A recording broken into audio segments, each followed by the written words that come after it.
Warahmatullahi wabarakatuh. Alhamdulillahil aliyyil kabir, al-alimil khabir, jalla 'anil syabihi wal kufi wal mathil wan niddi wan nadhir. Ashhadu an la ilaha illallah wahdahu la syarika lah, wa ashhadu anna Muhammadan abduhu wa rasuluhu al-bashirun nadhirul hashir. Qala ta'ala fi kitabihil karim, a'udzu billahi as-sami'il 'alim minasy syaithanir rajim. Ya ayyuhalladzina amanu ittaqullaha haqqa tuqatih wa la tamutunna illa wa antum muslimun. Wa qala fi ayatin ukhra kalla innaha ladha nazza'atan lisyawa. Wa qala Rasulullah sallallahu alaihi wasallam iyyakum wa muhdatsatil umur fa inna kulla muhdatsatin bid'atun wa kulla bid'atin dhalalatun wa kulla dhalalatin fin nari, amma ba'd. Jamaah Masjid Al-Husna yang Allah muliakan, segala puja kita haturkan kehadirat Allah Subhanahu wa ta'ala atas segala kebaikan, segala nikmat dan ketaatan yang masih terus berkelanjutan, atas segala kesempatan untuk tetap memperbaiki segala kesalahan dan fokus memperbaiki diri sementara Allah menutupi segala keburukan. Salawat dan salam semoga terlimpah curahkan kehadirat baginda Rasulullah sallallahu alaihi wasallam. Di kesempatan pagi hari ini kita sampai di halaman 416 dan ada sebuah judul besar berbunyi bab fi dzikri abwabi jahannam wa ma jaa fiha wa fi ahwaliha wa asma'iha, yang dimana bab ini mayoritasnya menyebutkan ayat-ayat yang berkaitan dengan neraka, yang saya rasa antum semua sudah sangat familiar dengan ayat-ayat tersebut. Di antaranya yang tadi kita bacakan di muqaddimah, kalla innaha ladha. Ingatlah bahwa neraka itu ladha, nazza'atan lisyawa. Di antara sifat neraka adalah nazza'atan lisyawa. Nazza'ah dari kata naza'a yanza'u, artinya mencabut atau melepaskan. Asyawa artinya kulit daripada kepala. Jadi neraka itu diantaranya sifatnya atau aktivitasnya nanti setelah diaktifkan atau dihuni oleh para penghuninya adalah mencabut kulit kepala dengan panasnya. Dikatakan asyawa jam'u syawatin wa hiya jildatur ra's. Syawa jamak daripada syawatun yang artinya kulit kepala. Kemudian sisanya adalah ayat-ayat yang berkaitan dengan neraka seperti la tubqi wa la tadhar lawahatul lil bashar. Neraka itu tidak menyisakan, tidak meninggalkan, dibabat habis. Nah, kemudian ada sebuah riwayat yang disebutkan oleh Al-Imam Ibnul Mubarak dari Khalid Ibnu Abi Imran dengan sanadnya yang dikatakan sampai kepada baginda Rasulullah sallallahu alaihi wasallam,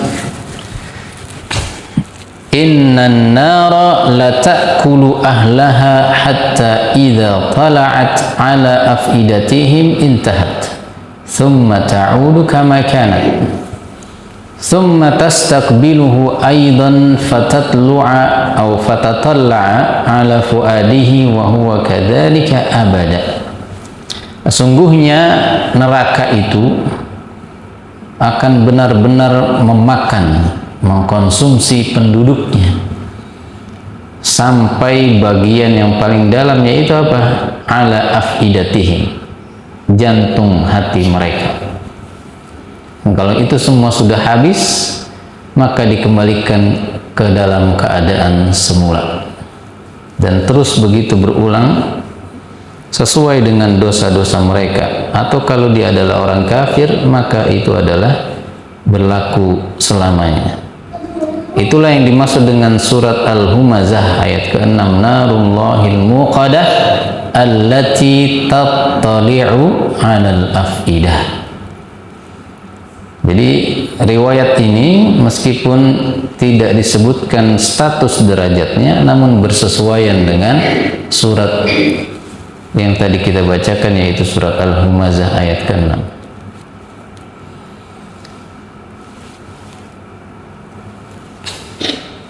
Kemudian di bawahnya ada bab majaa annan nar lamma khuliqat fazi'atil malaikatu hatta tarat afidatuha.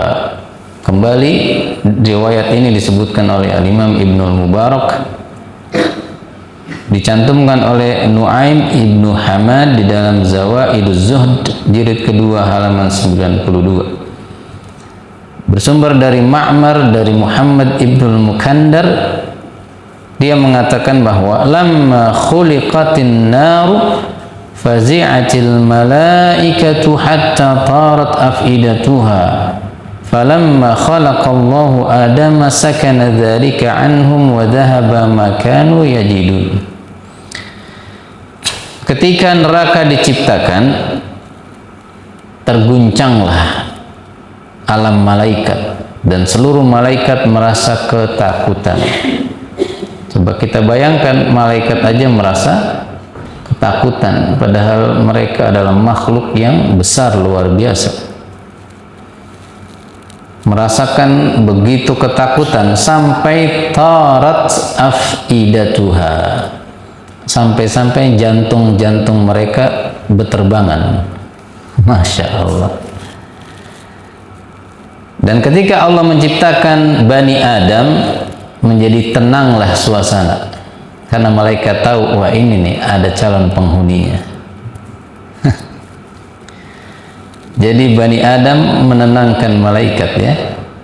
Wa dhahaba ma kanu yajidun, dan hilanglah yang kemarin mereka rasakan. Riwayat ini juga tidak disebutkan status derajatnya, hanya dikatakan tercantum di dalam Zawaiduz Zuhd juga. Kemudian Maimun ibn Mihran mengatakan, ketika Allah menciptakan Jahannam, amaraha fazahrafat. Allah memerintahkan neraka Jahannam untuk menghembuskan nafas yang panjang. Itu makna zahrafa. Falam yabqa fis samawati sab'i malakun illa kharra ala wajhihi. Faqala lahumul jabbaru jalla jalaluhu irfa'u ru'usakum ama alimtum anni khalaqtukum li ta'ati wa ibadati wa khuliqat jahannam li ahli ma'siyati khalqi. Ketika neraka Jahannam tadi bernafas, mengambil nafas panjang, maka tidak tersisa satupun makhluk di langit-langit yang 7 bangsa malaikat, melainkan tertunduk tersungkur di atas wajahnya. Lalu Allah pun mengatakan pada mereka, angkatlah kepalamu, tidakkah kalian ingat bahwa kalian itu kami ciptakan untuk taat kepadaku, sedangkan neraka diciptakan untuk pelaku maksiat di kalangan hamba-hambaku. Faqalu rabbana la na'manuha hatta nara ahlaha. Ya Allah, kami belum tenang kalau kami belum melihat calon penghuni nerakanya. Neraka, para malaikat saja tidak tenang melihat neraka, sedangkan kita sibuk dengan maksiat kita dan tenang-tenang saja. Itulah yang dimaksud dengan ayat ke-28 dari surat Al-Anbiya, wahum min khasyatihi musyfikun. Dan mereka, para malaikat, Karena saking takutnya kepada Allah, mereka pun terus taat kepada Allah Subhanahu wa ta'ala. Kemudian ada satu lagi bab di halaman 417, maja'a fil buka 'inda dzikrin nari wal khaufi minha. Bab mengenai menangisnya kita seharusnya ketika disebutkan neraka dan merasa takut terhadap neraka. Bersumber dari Ibnu Wahb dari Zaid ibnu Aslam, ia berkata, Ja'a Jibrilu ila Nabi sallallahu alaihi wasallam wa ma'ahu Israfil. Satu kali Jibril mendatangi Rasulullah dan bersama Jibril ada Israfil.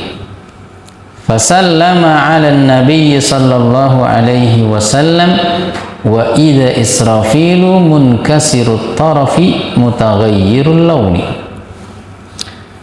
Namun Nabi Muhammad melihat Israfil seperti bermuram durja. Masya Allah. Israfil lagi bete kata. Mukanya cemberut. Mutaghayyirul launi, warna wajahnya berubah, air wajahnya berubah. Maka Nabi berkata, ya Jibril, mali ara Israfila munkisat tarafi mutaghayyiral launi. Kenapa Jibril Israfil kok begitu? Qala lahat lahu anifan hina hubita lamhatan min jahannam. Falidzalika alladhi tara min kasri tarafihi. Karena ketika dia hendak turun bersamaku untuk menemui engkau wahai Muhammad, ia melihat hembusan dari hawa-hawa api neraka. Makanya dia merasa begitu takut. Itu yang menyebabkan Israfil, makhluk yang di tangannya nanti akan terjadi kehancuran seluruh alam semesta dengan sekali tiupan, itu masih takut terhadap neraka. Sedangkan kita, Masya Allah, Subhanallah. Kemudian Ibnul Mubarak, ada riwayat lagi dari Al-Imam Ibnul Mubarak, dari Muhammad Ibnu Mutarrif, dari Anis Thiqah, dari orang terpercaya, anna fatan minal ansar dakhalathu khasyatun min dzikrin nar. Ada seorang pemuda dari kalangan Al-Ansar, penduduk Madinah, dakhalathu khasyatun min dzikrin nar. Dia sangat takut bila disebutkan di hadapannya neraka. Fakana yabki 'inda dzikrin nar hatta habasahu dzalika fil bait. Setiap kali dia mendengar neraka disebutkan, maka dia mengurung diri di rumahnya. Mungkin keluar hanya di waktu salat saja. Fadzakara aw fadzukira dzalika lin-nabi sallallahu alaihi wasallam faja'ahu fil bait. Lalu dikabarkanlah peristiwa itu atau perilaku pemuda tersebut kepada Nabi. Lalu Nabi mendatangi pemuda tersebut. Falamma dakhala an-nabiyyu i'tanaqahu al-fata fa kharra mayyitan. Ketika Nabi datang, pemuda itu langsung memeluk baginda Rasulullah dan langsung meninggal dunia. Allahu akbar. Maka Nabi bersabda, jahizu sahibakum fa innal faraqa minan nari qad faladha kabidahu. Siapkan jenazah sahabat kalian ini, karena sesungguhnya rasa takut terhadap neraka telah memutus jantungnya.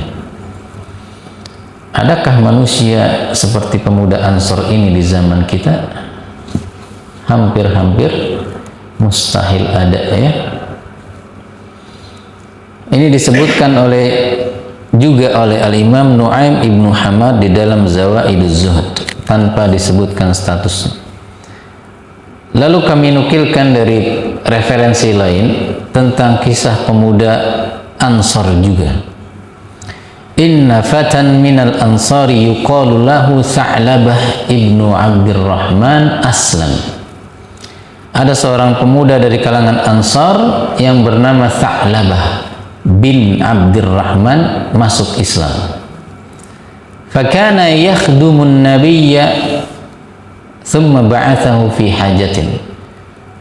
Dan dia menawarkan dirinya untuk menjadi asisten rumah tangga Rasulullah sebagaimana Anas ibn Malik ditawarkan oleh ibundanya pada saat umur 10 tahun.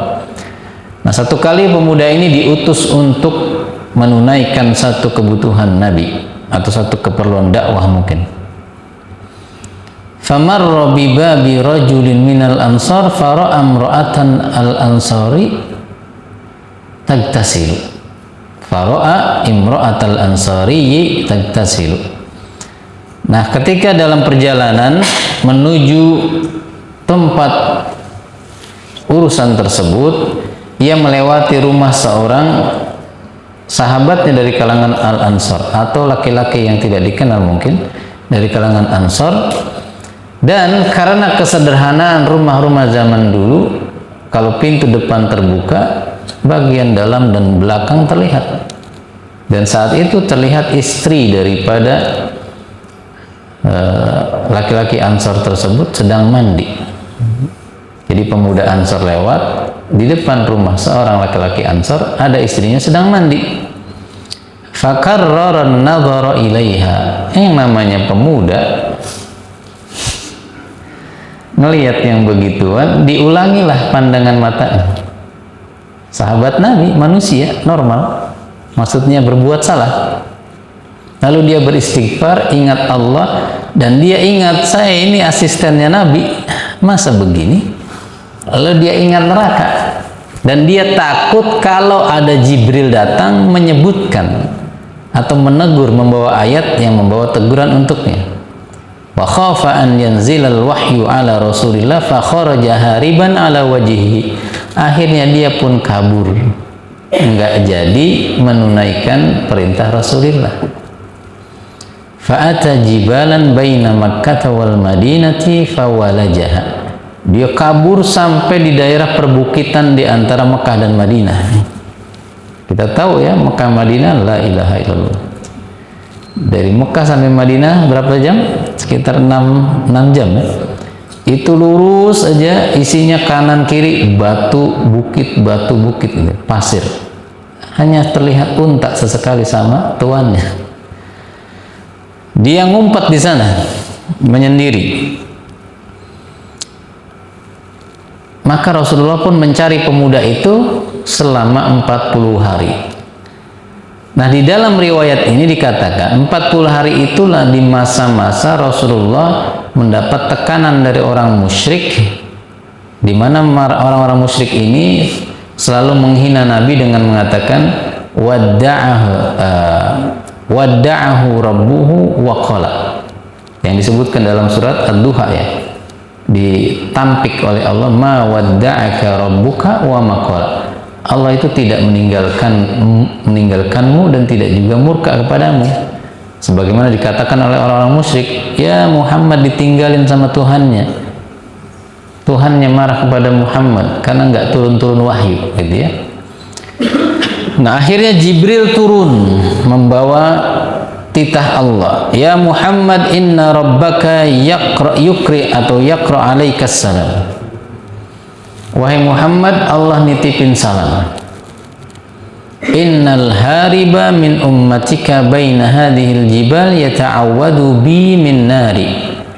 Allah menitipkan pesan bahwa pemuda yang menjadi asistenmu itu kabur karena berlindung dari neraka, karena ia sedang ketakutan dari neraka. Dan dia sekarang berada di antara perbukitan di antara kota Mekah dan Madinah. Maka dipanggillah Umar bin Khattab dan juga Salman Al-Farisi untuk mencari pemuda tersebut. Kata Nabi, intaliqa fa'tiyani bi Tha'labah ibn Abdurrahman. Tolong kalian berdua cari si Tha'labah ini. Pergilah mereka, lalu di perjalanan ketemu seorang pengembala yang bernama Dzufafah. Maka Umar tanya, wahai Dzufafah, apakah belakangan ini Anda menemukan seorang pemuda, bukan penduduk lokal sini, yang kira-kira bersembunyi? Kata Dzufafah, mungkin yang kalian maksud adalah seorang pemuda yang kabur dari neraka jahanam. Umar kaget, lah, bagaimana kamu tahu dia kabur dari neraka jahanam? Maksudnya ketakutan karena neraka jahanam. Iya, karena nih orang kalau tengah malam megangin kepalanya sambil berteriak-teriak, ya laitaka qabatta ruhi fil arwah wa jasadi fil ajsad walam tujarridni yauma faslil qada. Dia tuh kalau malam kayak orang stres, megangin kepalanya dengan dua tangannya sambil berkata, ya Allah, sekiranya engkau cabut nyawaku dan janganlah engkau telanjangi aku, engkau beberkan maksiatku di hari persidangan kelak. Lalu Umar bilang, oh iya benar, dia itu berarti, karena Nabi bilang dia ini sedang kabur ketakutan karena takut neraka jahanam. Di mana dia? Ya udah tungguin aja, ntar malam dia bakalan keluar. Dan benar saja keluar sambil berteriak-teriak seperti itu. Lalu ditangkaplah sama Umar, ditegrep kalau kata orang Jerman ya, ditegrep. Kemudian al-amanul khalas minan nar, udah kamu tenang, kamu aman, kamu selamat dari neraka. Kami diutus oleh Nabi untuk membawamu kepada Nabi. Kata si pemuda ini, si Tha'labah ibn Abdurrahman, iya saya mau ikut, saya mau pulang, tapi tolong bawa saya menghadap Nabi saat Nabi sedang sholat. Dia takut Nabi marah rupanya. Dibawalah, singkat cerita, pas Bilal sedang qomat sampai di sana. Lalu Umar dan Salman ikut sholat. Dan ketika sedang membaca ayat-ayat setelah Al-Fatihah, pemuda ini tersungkur pingsan. Setelah siuman dipanggil, wahai Tha'labah, ma ghayyabaka anni, apa yang membuatmu kok kabur dari rumahku? Kata si Tha'labah, dzanbi ya Rasulullah, dosaku wahai Rasulullah.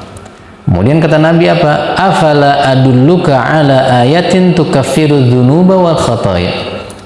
Mau nggak kamu saya tunjukkan satu ayat yang dapat menggugurkan dosa dan kesalahanmu? Bala ya Rasulullah. Iya tentu. Ayat apa? Di sini, di ayat ini bunyinya begini. Di hadis ini bunyinya begini. Allahumma atina fid dunya hasanah wa fil akhirati hasanah wa qina adzabannar. Yang kita kenal dengan Rabbana atina fid dunya hasanah. Tapi pemuda itu bilang, Tha'labah bilang, dzanbi a'zam ya Rasulullah. Tapi dosa saya kayaknya terlalu besar ya Rasulullah. Lalu Nabi mengatakan, tenang saja, ampunan Allah lebih besar. Sudah, sekarang kamu pulang. Fama ridha thamani ayyam, thamaniyata ayyam. Setelah pulang ternyata dia sakit 8 hari, si pemuda ini. Lalu Salman datang kepada Nabi. Nabi, si Tha'labah udah nongol lagi belum ke masjid? Belum tuh. Ya udah kita ke rumahnya. Ternyata dia sakit.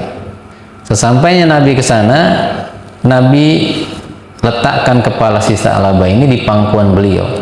Tapi si Tha'labah nggak mau, dia turunin lagi palanya. Loh kenapa sih kamu? Nggak enak ya Nabi, saya banyak dosa katanya. Sudah, ma tajidu, kalau gitu apa yang sedang kau rasa? Dia merasa ajidu mithla dabibin namli baina jildi wa adhami. Saya merasa sekarang di antara kulit dan tulang saya seperti banyak semut yang merayap.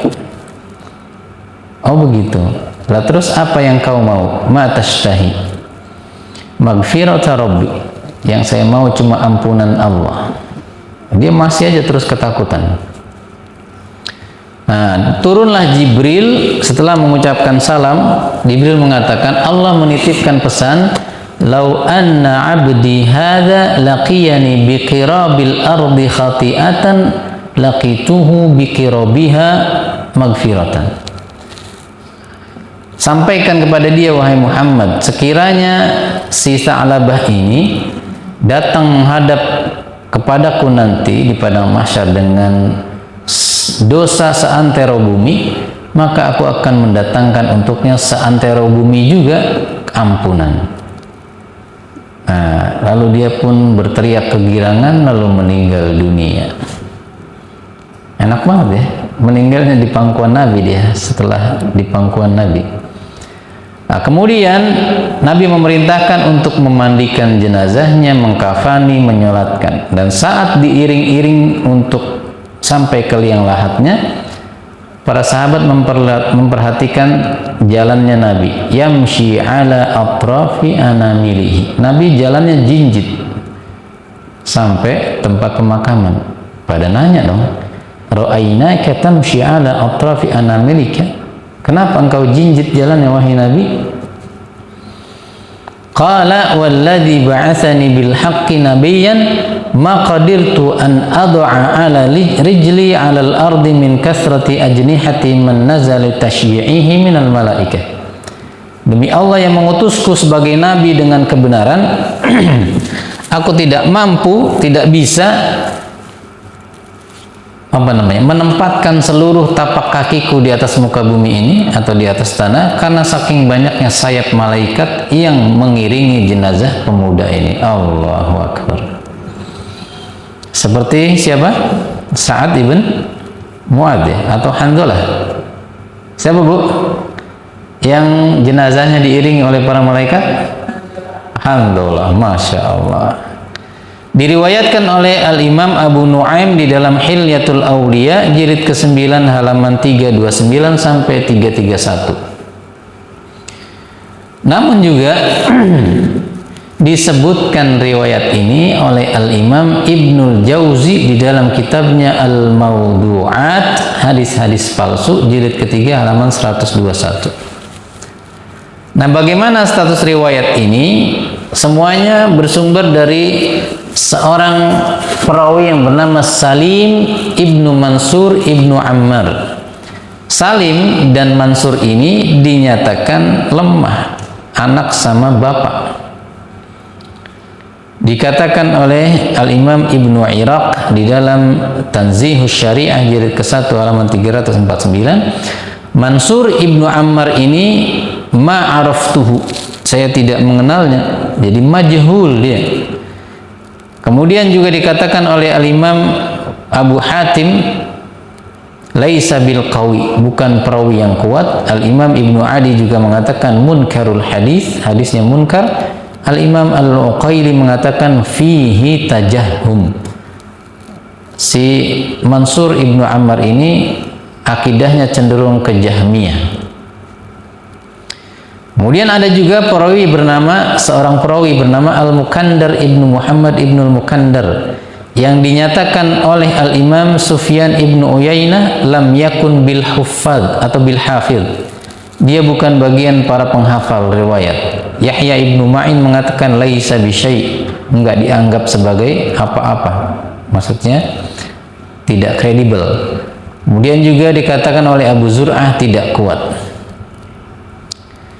Nah, kemudian juga yang menjadi cacat daripada riwayat tadi, riwayat itu kan terjadi di Madinah. Lalu mengapa ada penyebutan masa-masa Nabi mendapatkan penekanan bahwasannya Allah meninggalkan Nabi Muhammad? Itu kan terjadi di Mekah.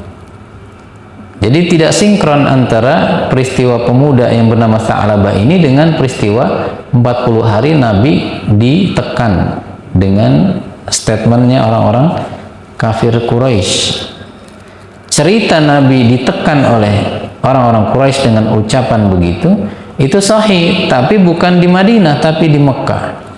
Oleh karenanya Imam Ibnul Jauzi mengatakan cerita ini atau kisah ini maudhu', palsu. Sebenarnya para ulama mengatakan ada cerita-cerita atau kisah-kisah yang lemah itu masih bisa ditolerir, diceritakan, diinformasikan kepada khalayak umum dengan menyebutkan statusnya, nggak masalah untuk mengambil pelajaran. Tapi riwayat ini syadidud dha'f, lemahnya luar biasa, parah, jadi nggak bisa disebutkan sebagai pembelajaran kecuali memang hanya untuk memberitahu bahwa ada riwayat lemah seperti ini, begitu ya. Kemudian di sini di kitab kita At-Tadhkirah disebutkan anna Isa alaihi salam marra bi 4,000 imra'atan mutaghayyiratil alwan alaihin madari' asy-sya'r was-suf. Faqala Isa alaihi salam man ladzi ghayyara alwanakum ma'asyiran niswah. Satu kali Nabi Isa pernah melewati 4.000 wanita yang kesemuanya dalam kondisi berubah warna karena ketakutan. Nabi Isa tanya, apa yang merubah warna wajah kalian, wahai para wanita? Qulna, mereka mengatakan, naknya pendek ya, kalau kulna itu kami, tapi kulna naknya ini nun niswah yang menunjukkan para wanita. Dzikrun nar ghayyara alwanana, disebutkannya neraka lah yang membuat wajah kami berubah warna. Nah, kira-kira emak-emak sekarang kalau disebut neraka berubah warna enggak? Enggak. Kalau disebutkan gambar Soekarno baru berubah warna. Yang merah-merah ya Bu ya. Apa yang biru? Yang goban namanya. Berubah warna itu. Lah kemudian mereka melanjutkan, inna man dakhalan nara la yadhuqu fiha bardan wala syaraba. Sungguhnya yang masuk ke dalam neraka tidak akan merasakan rasa sejuk dan juga tidak merasakan dinginnya air yang segar untuk diminum. Hanya disebutkan oleh Al-Imam Al-Kharaiti di dalam kitabnya Al-Qubur tanpa disebutkan dalam kitab ini status riwayatnya.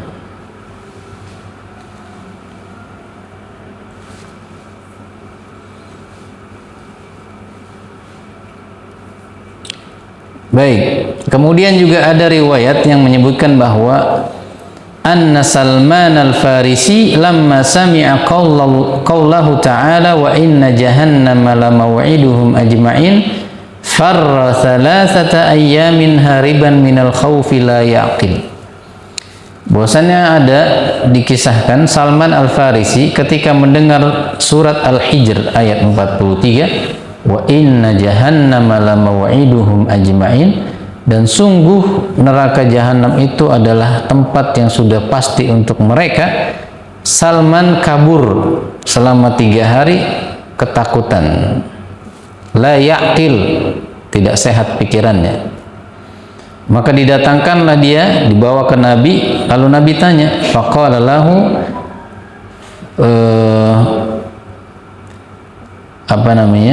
kenapa engkau begitu wahai Salman? Lalu dia membacakan ayat Al-Hijr tadi, lalu Nabi menghibur dirinya dengan mengatakan, innal muttaqina fi jannatin wa uyun. Tenang saja Salman, kalau kamu termasuk orang bertakwa, maka kamu bukan di neraka jahanam, melainkan di taman-taman surga dan air-air mata yang terus mengalir. Kemudian sebagai penutup dari kajian yang singkat ini atau cukup panjang, bab di halaman 418, fi man sa'alallaha al-jannah wastajara bihi minan nar. Bab mengenai orang yang memohon perlindungan dari neraka dan minta dimasukkan ke dalam surga. Bersumber dari Anas ibnu Malik, ia berkata bahwa Nabi bersabda, man sa'alallaha al-jannata thalatha marratin qalatil jannatu Allahumma adkhilhul jannah, wa man istajara billahi minan nari thalatha marratin qalatin nar Allahumma ajirhu minan nar. Hadis ini sahih, tercantum di dalam Sunan At-Tirmidzi dengan nomor 2572 serta ada di dalam An-Nasai, Ibnu Majah dan juga Musnadnya Al-Imam Ahmad dan dinyatakan sahih oleh Al-Syekh Al-Albani. Yang artinya barang siapa yang meminta kepada Allah, berdoa untuk dimasukkan ke dalam surga sebanyak 3 kali, maka surga akan berkata kepada Allah, ya Allah, masukkanlah ia ke dalam surga. Sebaliknya barang siapa yang berdoa sebanyak 3 kali untuk dijauhkan dari neraka, maka neraka akan berkata, ya Allah, lindungilah ia dariku. Nah, jadi sering-seringlah kita berdoa, Allahumma ajirni minan nar. Kemudian ada riwayat dari Abu Sa'id Al-Khudri yang dicantumkan oleh Al-Imam Al-Baihaqi di dalam kitabnya Al-Asma' was Sifat dari Ibnu Hujairah dan juga bersumber dari Abu Hurairah, di mana dikatakan dalam riwayat ini, idza kana yaumun harrun alqallahu sam'ahu wa basarahu ila ahli as-sama' wa ahli al-ard. Bila terjadi di satu hari cuaca begitu sangat panas sekali, maka Allah mendengarkan dan memantau penduduk langit dan bumi. Fa idza qala al-'abdu la ilaha illallah ma ashaddu harru hadzal yaumi Allahumma ajirni min harri nari jahannam, qala Allah li jahannam inna 'abdan min ibadi istajaru bi minka wa inni ushiduka anni ajartuhu. Dan bila di hari itu ada seorang hamba yang berdoa, ya Allah, jauhkanlah aku dari panasnya neraka jahanam, maka Allah akan berkata kepada neraka jahanam, wahai neraka jahanam, ada seorang hamba dari hamba-hambaku yang memohon perlindungan kepadaku dari panasmu, maka saksikanlah bahwa aku memberikan perlindungan kepadanya dari engkau, wahai neraka jahanam. Dan sebaliknya, jika terjadi di satu hari cuaca begitu amat sangat dingin, lalu ada seorang hamba yang berkata, la ilaha illallah ma ashaddu bardu hadzal yaumi Allahumma ajirni min zamharira jahannam. Hari ini luar biasa panas, la ilaha illallah, ya Allah, lindungilah aku dari begitu dinginnya zamharir jahannam. Maka Allah berkata kepada jahanam, sesungguhnya ada hambaku yang memohon perlindungan kepadaku dari dinginnya neraka. Jadi neraka itu ada 2 bagian, ada musim panas dan musim dingin, dua-duanya membunuh. Sebagaimana tercantum di dalam riwayat Bukhari dan Muslim bersumber dari Abu Hurairah, ishtakatin naru wa qalat rabbi akala ba'di ba'dan. Ya Allah, tubuhku sebagian lainnya memakan sebagian yang lain, kata neraka. Maka Allah pun membagi 2 bagian, nafasun fis syita wa nafasun fis shaif. Ada musim panas dan ada musim dingin di neraka sana, ya. Fa ashaddu ma tajiduna minal har wa ashaddu ma tajiduna min zamharir. Jadi kalau cuaca di bumi lagi panas-panas banget, itu efek dari hembusan neraka jahanam. Dan bila sedang dingin sekali, itu efek dari zamharir. Itu riwayat hadis yang sahih. Adapun riwayat yang sedang kita bacakan tadi, ya, yang disebutkan jika hari sedang panas banget atau sedang dingin banget, lalu ada hamba yang berdoa, lalu Allah katakan kepada neraka, lindungilah hambaku ini, ya, engkau harus lindungi dia. Ini riwayat ini hanya disebutkan di dalam At-Tadhkirah, ini hanya disebutkan di dalam kitab Al-Asma' wa Sifat. Sedangkan statusnya saya carikan di sumber lain, statusnya dhaifun jiddan. Hadis ini lemah sekali. Karena di dalamnya ada yang bernama Yahya ibnu Ayyub al-Misri, dikatakan oleh Al-Imam Ahmad bin Hanbal sayyi'ul hifdhi, hafalan orang ini sangat buruk. Al-Imam An-Nasa'i juga mengatakan laisa bil qawi, orang ini enggak kuat status hafalannya atau status kredibilitasnya. Kemudian juga di dalamnya ada Abdullah ibnu Sulaiman, juga dinyatakan lemah. Kemudian jalur kedua, jalur Abu Musa al-Ash'ari, juga sangat lemah. Di dalamnya ada Abu Umar Lahik ibnu Husain as-Sadri al-Maqdisi, di mana Al-Hafidh Al-Idrisi mengatakan kana kadzaban affakan, dia itu pendusta. Affak itu sinonim juga dari kadzab. Kita tahu ada namanya hadithul ifki, hadis atau isu dusta, hoax gitu ya. Yada'ul hadis ala siqat, dia suka buat hadis sendiri, lalu dia nisbahkan kepada orang-orang terpercaya, padahal enggak. Bahkan dikatakan la na'lamu lahu thaniyan fi asrina mislahu fil kadhibi wal wiqahah. Enggak ada orang yang lebih dusta dari si Abu Umar ini. Bahkan juga dikatakan wala'allahu lam yukhlaq minal kadzabin mislahu. Sepertinya enggak ada pendusta yang diciptakan di muka bumi lebih daripada dia. Berat ini.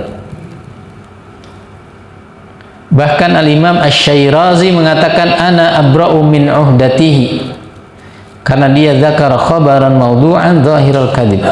Saya berlepas diri, sampai berlepas diri, karena dia menyebutkan hadis yang palsunya sangat jelas. Bahkan Al-Imam An-Naqqash mengatakan kana wallahi qalilul haya, ini orang sangat tidak tahu malu. Parah ini sih. Siapa namanya tadi? Abu Umar Lahik ibn Husain as-Sadri. Tetapi meskipun hadis ini sampai pada derajat hampir-hampir palsunya parah, lakin dzalika la ya'ni anna du'a bimithli dzalika la yajuz. Bukan berarti kalau hari sedang sangat panas, hari sedang sangat dingin, kita nggak boleh berdoa dengan doa-doa tadi. Bukan berarti nggak boleh, nggak boleh aja. Kita berdoa dengan doa tadi, Allahumma ajirni min harri jahannam, min harri nari jahannam, atau Allahumma ajirni min zamhari jahannam. Boleh saja, karena keumuman doa itu boleh dengan apa saja. Ya Allah, lindungilah aku dari panas neraka jahanam, atau sebaliknya dari dinginnya neraka jahanam. Baik, sampai di sini saja kajian kita pagi hari ini. Sisanya silakan untuk saran dan kritik atau mungkin ada pertanyaan.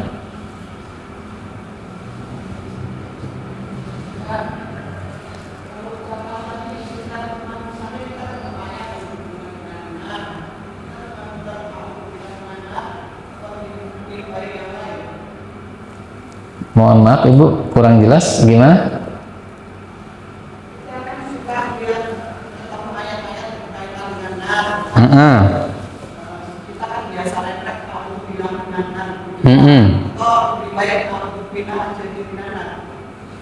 Iya.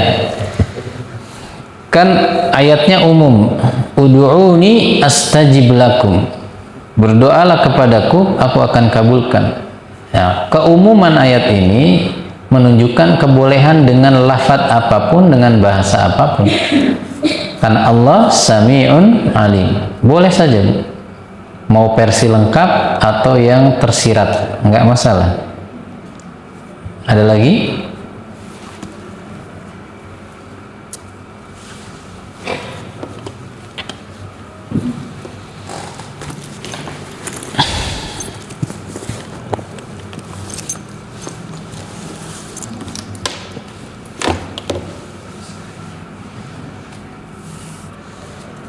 Bapak-bapak barangkali ada yang nanya.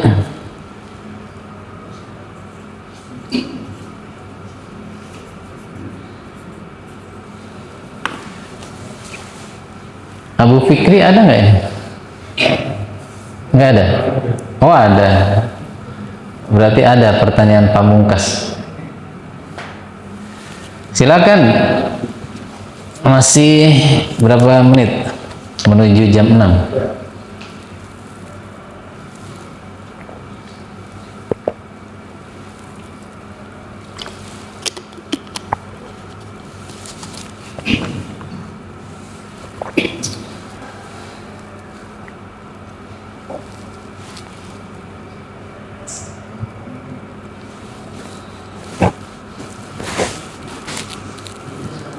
lewat atau belum menjelaskan tadi. Apa tuh? Tadi ada bergabung dari salaman dari Pak yang riwayatkan yang dua ini saya dapat dari hadisnya begitu jida ada pengaruh hadis. Kalau yang pertama tadi apa tadi? Yang pertama yang kami katakan Allah telah memutus jantungnya karena dan itu belum dijelaskan. Itu sudah saya sebutkan bahwa riwayat tersebut juga tercantum di dalam Zawaiduz Zuhdi karya Al-Imam Nu'aim ibnu Hamad. Jadi tidak disebutkan statusnya, hanya disebutkan gitu ya. Dan juga tercantum di dalam Al-Bidayah wan Nihayah jilid ke-20 halaman 115. Dan tidak disebutkan statusnya juga. Jadi hanya disebutkan oleh para ulama. Iya, karya Al-Imam Ibnu Katsir. Sebagaimana juga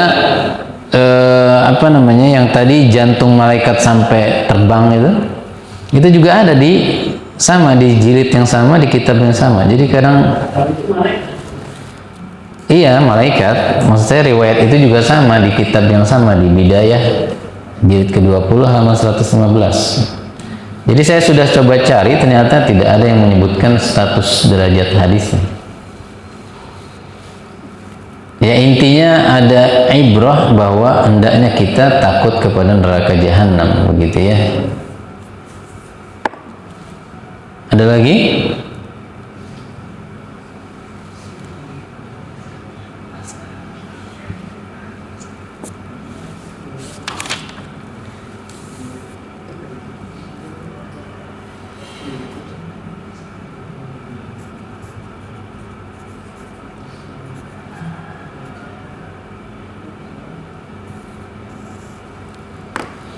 Ibu-ibu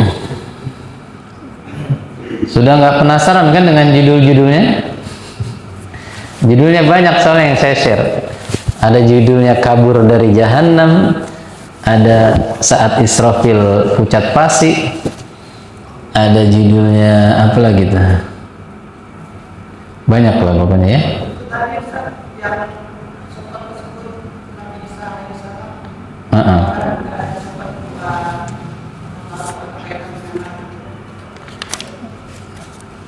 Tentang riwayat Nabi Isa dan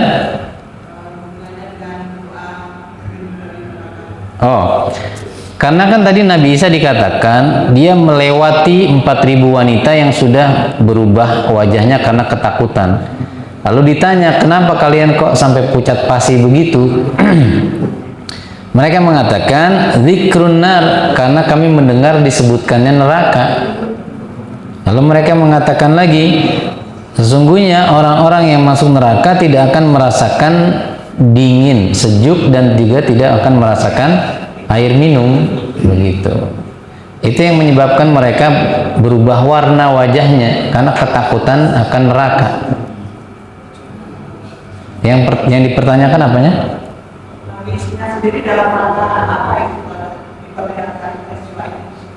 Enggak, beliau lagi jalan aja, lalu melewati banyak wanita.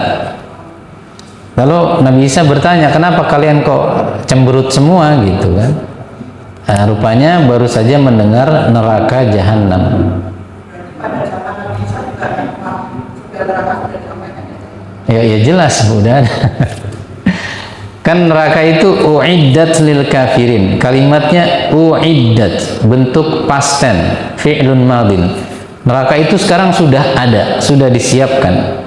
Bahkan dalam peristiwa Isra Mi'raj Nabi sudah diperlihatkan calon penghuninya kan? Begitu. Jadi ya di zaman Nabi Isa pun yang lebih dekat kepada zaman Nabi Muhammad sudah disebutkan. Bahkan tentu dari zaman Nabi Adam mungkin sudah disebutkan juga. Wallahu ta'ala a'lam.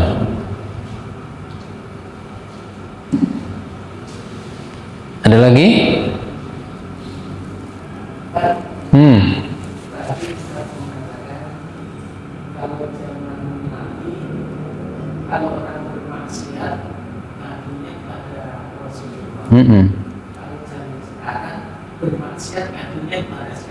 Ngadunya kemana? Ya ke Allah langsung, Pak.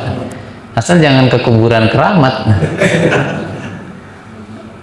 Seperti yang sedang diperdebatkan dari kubu Aswaja dan juga kubu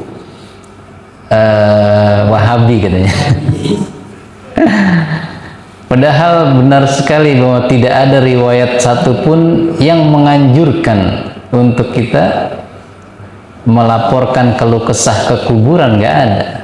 Bahkan yang ada pesan Nabi Muhammad kepada Ali ibn Abi Thalib, la tajidu qabran musyarrafan illa sawaitahu. Wahai Ali, kamu saya utus untuk berdakwah, bila engkau temui kuburan dimulia-muliakan, dibangun-bangun, dikasih lampu kerlap-kelip, dikasih tenda, ratakan. Kan sangat jelas itu, agar kuburan tidak dianggap mulia. Orang sudah meninggal, taruhlah dia kiai, kan kita belum tahu, tidak tahu apakah dia punya sayyi'atun sirriyah, maksiat tersembunyi, kita nggak tahu. Lalu apakah kita bersandar kepada sesuatu yang tidak yakin kita? Belum lagi dia sendiri sibuk mungkin ditanyai munkar dan nakir, sudah putus hubungan, in qata'a amaluhu illa min thalathin. Kalau orang sudah meninggal, putus hubungannya dengan dunia, bahkan dengan amalannya sendiri yang untuk sekarang ini gitu. Bagaimana dia memberi manfaat pada orang yang meminta sedangkan dia sudah terputus amalan dia sendiri? Lalu kok kita bisa minta dia jadikan perantara? Itu kan persis dengan kasus ketika dikatakan kepada orang-orang musyrik zaman dulu, kami tidak menyembah mereka, tetapi hanya untuk liyuqarribuna ilallahi zulfa. Mereka hanya jadi wasilah untuk mendekatkan kami kepada Allah. Ya, itu kan sangat jelas, kasus itu sudah ada di zaman dulu dan dibantah oleh Allah, nggak bisa. Adanya Lata, adanya Uzza, adanya Ya'uq, Yagus, Nasr, itu kan nama-nama orang saleh yang diabadikan, dikenang-kenang, bahkan sampai dibuatkan patung oleh generasi berikutnya. Jadi intinya al-ghulu fis salihin itu sudah sejak zaman dulu menjadi penyebab kesyirikan. Nah, makanya kita nggak boleh berkeluh kesah dalam artian meminta kepada orang yang sudah meninggal dunia. Adapun mengambil perantara kepada orang soleh yang masih hidup untuk didoakan misalnya, itu boleh. Orangnya masih hidup, masih bisa doa. Ya, karena kita memang juga menghukumi zahir mereka yang masih hidup. Kalau tadi yang sudah mati beda kasus. Yang masih hidup orangnya ini sering ke masjid, sedangkan saya jarang ke masjid misalnya. Maka saya berkeyakinan doa dia lebih mustajab dari saya. Itu masih boleh karena masih hidup, amalnya belum terputus. Jadi kalau kita punya masalah, kita baru saja melakukan maksiat, kemana lapornya? Ya ke Allah saja, Bapak. Tidak perlu cari nabi. Katanya bisa ngomong sama Nabi Khidir, si siapa itu? Gufran.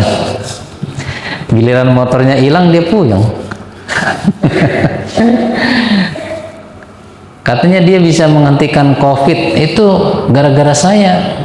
Lalu malingnya kok masih berkeliaran gitu ya. Menghentikan COVID bisa, menghentikan maling motor nggak bisa dia. Dan uniknya orang kayak begitu di Indonesia masih banyak yang percaya. Sudah sangat turun derajat nih bangsa kita nih ya. Orang begitu kok dipercaya. Padahal dalam sebuah video rekam jejaknya juga terlihat. Dia lagi ngobrol sama temennya. Oh, ini dia dulu maling ayam katanya. Maling ayam jadi kiai, hebat. Nah, orang seperti ini kita sebutkan namanya untuk memperingatkan bahayanya, tidak mengapa tidak masuk kategori ghibah insya Allah. Karena dia sendiri mujahir, menampakkan penyimpangannya secara terang-terangan, bahkan berbangga. Nah, kata Nabi, kullu ummati mu'afa illal mujahirin. Semua umatku yang berdosa itu akan dapatkan al-afiyah. kecuali orang-orang yang terang-terangan. Jadi para pelaku maksiat terang-terangan nggak berlaku hukum ghibah sebagaimana dikatakan oleh Al-Imam Al-Khattabi. Termasuk para penguasa yang zalim, yang terang-terangan dengan kedolimannya, itu tidak berlaku hukum ghibah untuk mereka. Tapi jangan dipanjangin ini ya. Biasanya Abu Fikri ini manjangin. Ada lagi? Hah? Bukan uniknya orang Indonesia. Terus apa? Kayaknya jadi PR-nya orang alim bahwa banyak yang bodoh gitu Ustaz. Iya, makanya kita mengadakan kajian tapi tak ada yang datang walaupun. Kita di masjid nggak ada yang datang, lalu kita bikin YouTube. Ternyata yang nonton 5 biji. Iya, tapi giliran saya posting video shot sayur asem, yang nonton 1000. Ya udah, akhirnya saya posting aja teri plus kecombrang gitu ya. Biar ada yang nonton. Kalau dakwah yang nonton 5 ekor, Pak. Nggak tahu, emang orang kita nggak suka yang namanya dakwah. Dan emang sejak zaman dulu orang nggak suka dakwah ya. Bahkan Nabi Lut ya dikatakan innahum unasun yatatahharun. Jadi ini orang-orang Nabi Lut dan pengikutnya orang-orang sok suci. Jadi kalimat sok suci sudah ada dari zaman dulu. Ya, begitu memang kali-kali dakwah. Jadi jangan dikatakan Ustadz kan ke Masjid Al-Husna doang. Enggak, kita juga coba di medsos ya, nyatanya nggak doyan gitu ya. Jangan kita disuruh keliling, waktunya juga ya terbatas. Baik, kalau tidak ada satu lagi. Ini kan tadi kisah sahabat asisten yang sudah tadi begitu khawatirnya, terus ya ada takutnya kepada neraka. Gitu sampai gimana kita gitu. Kalau kita malah menantang kan ya, masukkan saya dalam neraka. Oh iya. Orang muslim kan berenang di neraka. Saya akan bikin party katanya di sana. Itu pertanyaannya apa? Maksudnya gini Ustaz, kan kita bicara kitab tazkiro, ya, terus kita ada Islam itu basiro wa nadhiro gitu Ustaz. Kita coba deh dihibur ke kabar gembiranya gitu Ustaz maksudnya. Udah, kabar gembiranya mah banyak. Apalagi kalau udah Ramadan, isinya berita gembira mulu kan itu. Pahala-pahala taraweh, pahala-pahala. Hadis-hadisnya, kisah-kisahnya pada doif, lagi dia. Pengen yang saya kisahnya sahabat gimana nih dikabarkan tentang neraka gitu Ustaz. Begini, kenapa banyak kisah tentang para sahabat yang tidak disebutkan status derajatnya? Karena ini bukan berkaitan dengan sabda Nabi. Kalau sabda Nabi kan ada konsekuensinya. Man kadzaba alayya muta'ammidan falyatabawwa maq'adahu minan nar. Kalau kaitannya dengan Nabi, ada kedustaan, siap-siap nempatin posisinya di neraka. Tapi kalau terkait perilaku sahabat kan tidak ada. Kita tinggal lalu bagaimana menyikapinya ya? Kalau kira-kira berlebihan, melampaui batas, ya kita katakan jangan dijadikan iktibar kisah tersebut. Tapi selama masih di bawah payung hukum-hukum yang sahih, Quran dan Sunnah, ya kita bisa jadikan iktibar. Di sisi lain kan yang biasa saya lakukan adalah menerangkan status hadisnya kalau saya temukan, kalau enggak ya enggak, saya hanya mengatakan ini hanya disebutkan di kitab ini tanpa status, kan biasanya begitu. Karena kewajiban saya adalah menyebutkan yang memang ada jelas statusnya. Kalau doif ya harus diterangkan, karena begitu cara hukum ilmu hadis. Kalau sebuah riwayat tidak disebutkan status derajatnya terkait dengan Nabi, nanti khawatirnya kita berdusta atas nama Nabi. Kalau berkaitan dengan para sahabat ya kan tidak ada konsekuensinya. Kecuali kalau menjatuhkan martabat mereka, itu ada konsekuensinya. Iya, saya pengen kan bisa. Jadi bukan pengen, maksudnya gitu. Nah, ketika tadi dikabarkan seperti kalau kita neraka gitu kan, kemudian mereka menguap dari itu. Nah, kan tadi statusnya kan kalau tadi nggak jelas. Nah, saya pengennya ada hadis yang jelas bisa. ketika Allah ciptakan surga dan neraka, ketika Allah ciptakan surga dan neraka, mereka lihat tuh kan neraka kan gitu, wah ini mah gak ada yang bakal masuk kayak gini mah gitu. Kemudian Allah menghiasi neraka dengan keindahan-keindahan gitu. Coba lihat, wah ini mah orang bakal masuk gitu lah, aja soalnya gitu kan. Lah itu genengan udah tahu. Itu ada riwayat yang sahih ketika Jibril diperintah Allah, coba kau tengok ke neraka, gitu kan. Nah ini mah nggak bakal ada yang masuk. Lalu dihiasi lah neraka, lalu disuruh balik lagi Jibril, coba sekarang lihat. Oh, kalau begini mah banyak yang masuk karena dihiasi dengan keindahan. Lah itu mah pan udah sering denger. Makanya saya sampaikan yang jarang denger dan qadarullah disebutkan di kitab ini, itu masalahnya. Kemudian riwayat-riwayat yang sahih kebanyakannya pengalaman kita itu jarang yang rinci seperti yang tidak disebutkan statusnya gitu. Riwayat-riwayat yang sahih itu sifatnya kebanyakan umum gitu ya, tidak sedetail kisah-kisah yang tidak disebutkan statusnya. Dan seperti yang saya katakan bahwa kita akan lalui saja semua riwayat di kitab ini dengan menjelaskan yang ada penjelasan dari ulamanya. Kalau nggak ada ya udah. Dan kan tadi seperti misalnya tentang Zamharir, saya juga sebutkan hadis Abu Hurairah yang sahihnya di kitab ini nggak disebutkan, disebutkan di tempat lain di kitab ini juga. Saya ingatkan kembali bahwa riwayat tentang Zamharir, bahwa ada di neraka itu bagian yang dingin yang membunuh, itu disebutkan dalam riwayat Bukhari 3260 dan Muslim 617 dari Abu Hurairah, bahwa neraka itu berkeluh kesah bahwa sebagian dirinya memakan dirinya yang lain. Lalu akhirnya dibagi dua oleh Allah, ada yang khusus panas sekali, ada yang dingin sekali begitu. Nah, jadi kan tidak selamanya, tidak selalu saya tidak menyebutkan yang sahihnya begitu ya. Abu Fikri ini masya Allah ya, perfeksionis ya. Jadi kalau ada riwayat-riwayat yang dhaif, pengennya harus ada pembanding dari yang sahih. Lah, qadarullah tidak semuanya selalu ada pembanding yang sahihnya gitu ya. Saya belum nemuin riwayat yang sahih seperti malaikat yang lepas jantungnya tadi gitu. Yang sahihnya belum ada. Gitu kira-kira ya. Tadi maknanya pemajiran neraka. Ajara yujiru itu memberi perlindungan.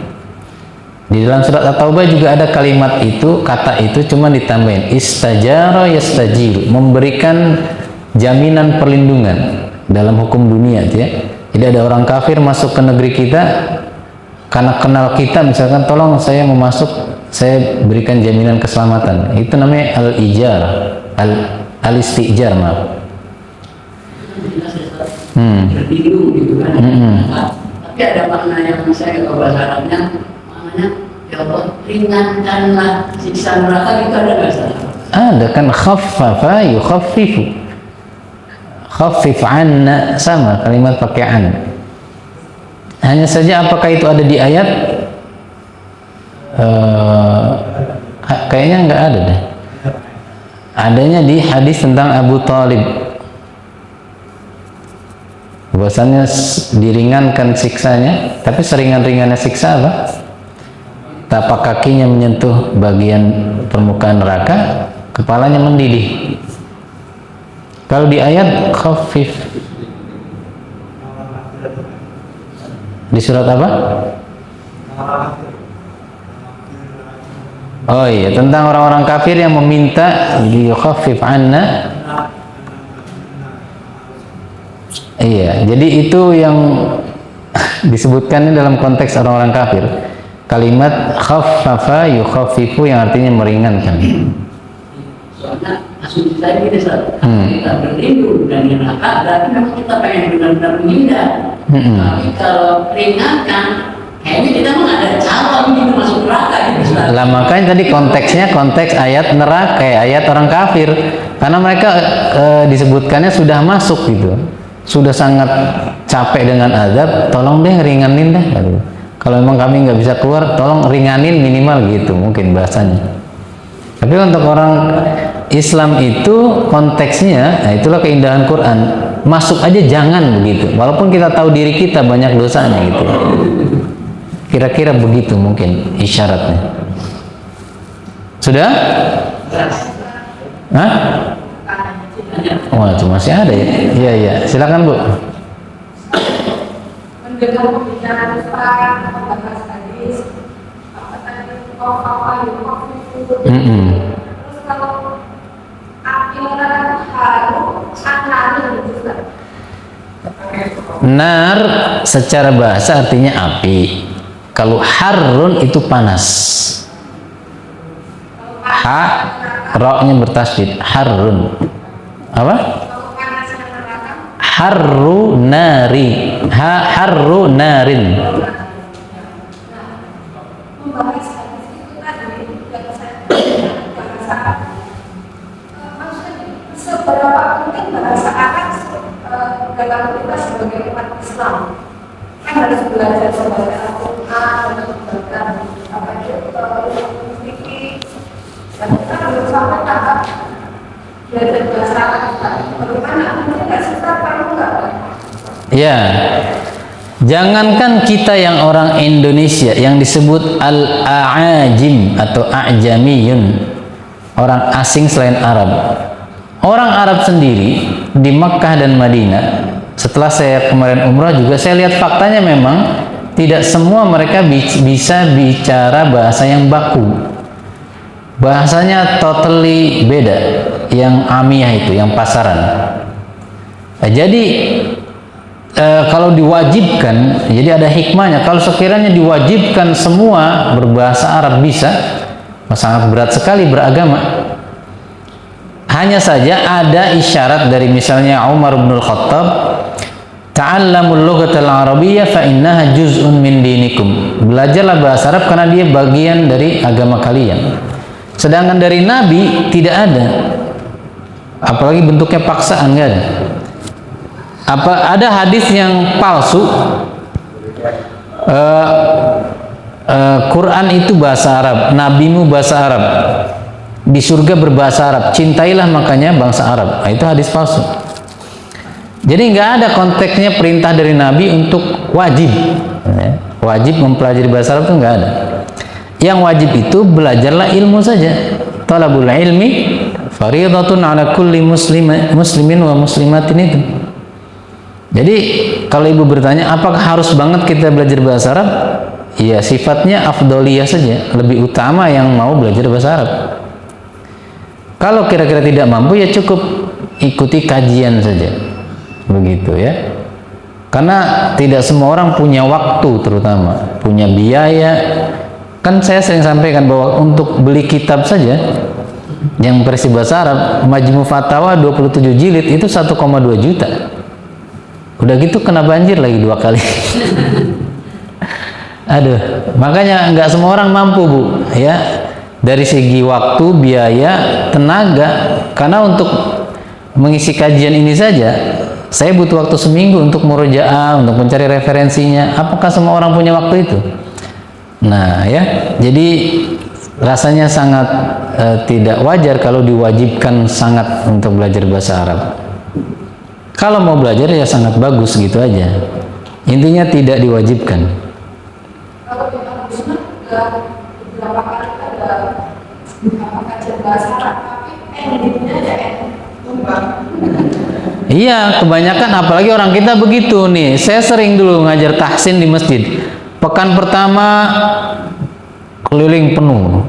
Lalu lama-lama 2 minggu mulai atau hilang. Karena merasa udah bisa. Kemudian hilang lagi. Dan lucu-lucu orang kita. Saya maunya privat aja Ustadz di rumah. Oke, saya datang ke rumahnya. Bacaan alif batanya masih nggak benar, pengen jadi imam katanya. Pengennya tuh ketinggian gitu, Bu. Saya pengennya belajar irama Ustadz, bukan belajar tahsin. Lah hurufnya masih salah semua. Itu orang kita begitu penyakitnya tuh. Merasa udah pinter, ngapain ngaji kalau gitu. Jadi penyakit juga. Dan saya sendiri kan ya, untuk mapan berbahasa Arab dalam artian ya startup saya gitu, sekelas istilahnya ustadz lokal gitu. Saya di pesantren 6 tahun, di Lipia 7 tahun, 13 tahun saya itu belajar bahasa Arab, Bu, sambil belajar lainnya. Nah ini pengen paket cepat kilat, dalam 6 bulan bisa bahasa Arab, mana ada. Pengennya singkat-singkat orang kita ini. Saya bilang 6 tahun di Al-Mu'min, kemudian belajar di Lipia mulai dari Iqdat, Takmili sampai Syariah selesai. Itu kalau baca buku kadang masih sering buka kamus. Nah ini pengen 6 bulan bisa bahasa Arab, la ilaha illallah. Makanya nggak semua orang punya waktu. Dan kalau sudah tua bisa dikatakan juga ada kalimat terlambatnya. Kenapa? Butuh waktu panjang masalahnya. Lah dengkul daripada oklek baru pengen belajar bahasa Arab. Nggak salah sih, karena Allah menilai prosesnya bukan hasil. Tapi menurut saya sudah mendingan belajar yang lain.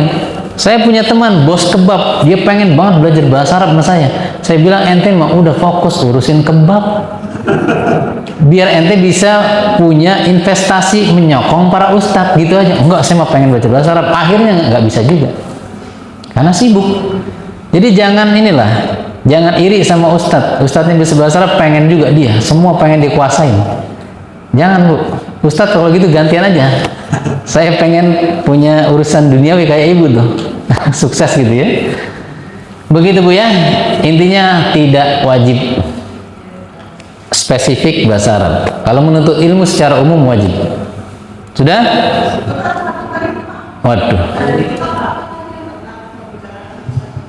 Apa? Tentang ucapan Umar. Ucapan Nabi Isa. Oh, Nabi Isa. Bentar, yang tadi Nah, ini bukan ini yang disebutkan di dalam Bidayah wa Nihayah yang tentang Nabi Isa. Di sini bahkan tidak ada footnote-nya, Bu. Tidak disebutkan di kitab Di kitab apa? Yang ada itu yang tadi malaikat jantungnya hampir copot gara-gara melihat neraka diciptakan. Kemudian Salman Al-Farisi yang kabur 3 hari ketakutan, sama pemuda yang meninggal di pelukan Nabi tadi. Iya. Yang lainnya atau tentang Nabi Isa tidak disebutkan di kitab apa. Hanya disebutkan oleh Al-Imam Al-Kharaiti di dalam kitabnya Al-Kubur. Ada di sini, bukan di footnote tapi di samping tulisannya. Di kitab Al-Kubur karya Al-Imam Al-Kharaiti. Baik, mikrofonnya pun sudah mengeluh. Sudah bunyi-bunyi kayak perut kita ini. Kita tutup dengan kafaratul majlis. Subhanakallahumma bihamdika asyhadu an la ilaha illa anta astaghfiruka wa atubu ilaik. Assalamualaikum warahmatullahi wabarakatuh.